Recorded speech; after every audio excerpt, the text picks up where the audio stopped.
When Donald Trump's desire to buy Greenland was first heard, headlines full of surprise appeared globally. However, the Oval Office talk was no joke.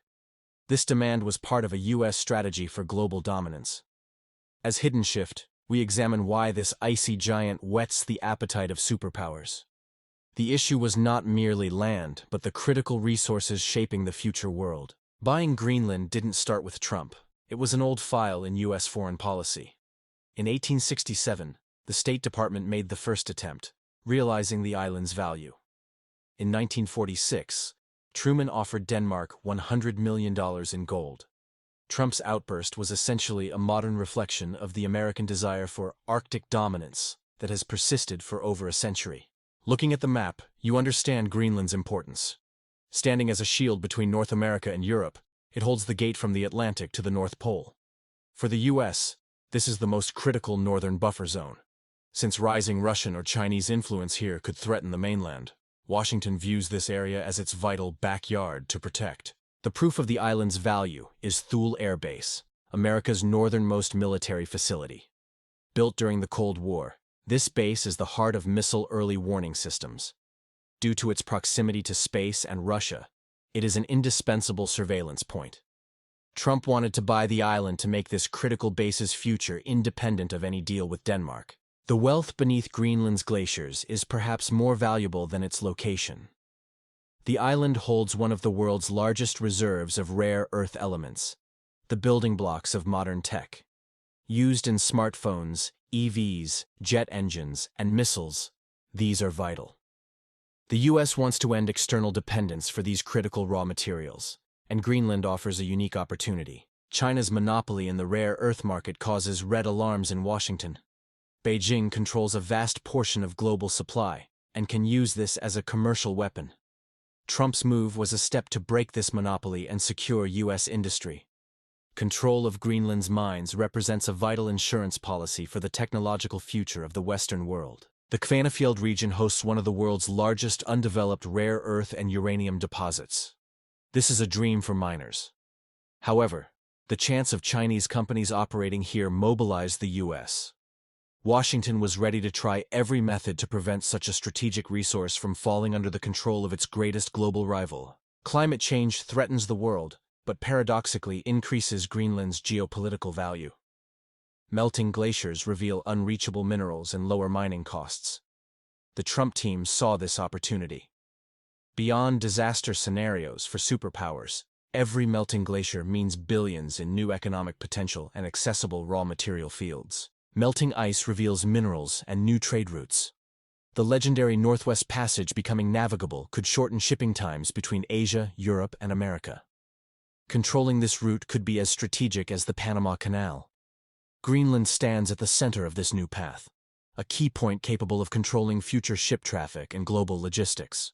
Russia has been aggressively increasing its Arctic military presence, building bases and expanding its icebreaker fleet. The U.S. is compelled to create a balance against this. Greenland becoming U.S. territory would incredibly strengthen America's hand against northern threats, and fundamentally change the balance of power at the North Pole. Trump's offer shocked Danish politics. PM Fredriksson called it absurd, stating Greenland was not for sale, causing a rare diplomatic spat. Yet this absurd offer showed how sovereignty and territorial integrity can be questioned in international relations when the interests of great powers and strategic dominance are at stake. Trump viewed the world through a real estate lens. He saw buying Greenland as a massive property deal. He argued Denmark's subsidies were a heavy economic burden. With a businessman's logic of preferring to be an owner rather than a tenant, Trump believed paying for the deed would solve this problem for both parties involved. Denmark covers much of Greenland's budget. Trump's thesis was based on the U.S. taking over this cost. For the U.S. economy, this amount was negligible, but the strategic gains were priceless. This view reduced diplomacy to a profit and loss table. To Trump, if the price is right and the deal profitable, even countries should be saleable. The key factor was the 56,000 Greenlanders. With the right to self-determination, they wanted to be pawns of neither Denmark nor the U.S. While desiring independence, economic realities leave them needing aid. Trump's offer sparked debate. Some saw it as an insult, while others silently questioned the prosperity American investment could bring. This U.S. move reads as a modern Monroe Doctrine, which bars external powers from the Western Hemisphere. China trying to enter the Arctic is seen by Washington as a violation. The attempt to buy Greenland results from the U.S. reflex to protect its sphere of influence in its own hemisphere and keep foreign powers away from its strategic borders. Estimates say the Arctic holds 13% of undiscovered oil and 30% of gas. Greenland's shelf could be rich in these. For the U.S., seeking energy independence, controlling these reserves is vital. Although the future of fossil fuels is debated, in the current conjecture, these resources remain a major power multiplier and strategic asset. Greenland plays a critical role in NATO's northern defense. Trump often criticized allies for low defense spending. If the island were U.S. soil, rapid decisions could be made without NATO bureaucracy. This showed a shift in the U.S. approach to European security, preferring bilateral, direct control over complex multilateral agreements. Though the offer was rejected, the U.S. increased its soft power. It reopened a consulate in Nuuk and announced a $12 million aid package. This message said, "We are here and interested." Opening the consulate was the clearest indicator of Washington's intention to establish direct diplomatic and commercial relations with Greenland. History shows the U.S. is experienced in buying land, like Louisiana, Alaska, and the Virgin Islands. When Alaska was bought in 1867, it was mocked as Seward's folly, but its value today is indisputable. Trump and his supporters believed Greenland could be a second Alaska success story, securing American interests for centuries to come. Trump's offer is shelved, but the reasons remain. As the Arctic melts and resource wars heat up, pressure on Greenland will rise. Future deals may not be a purchase, but will likely increase U.S. de facto control.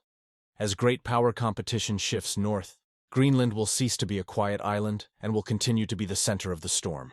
In short, Trump's wish was a harbinger of a new world order. Climate change, rare earth wars, and Arctic geopolitics place this crazy offer on a rational foundation.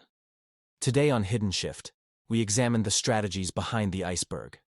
Stay tuned to decipher power wars and another hidden point of the world in our next video. Goodbye.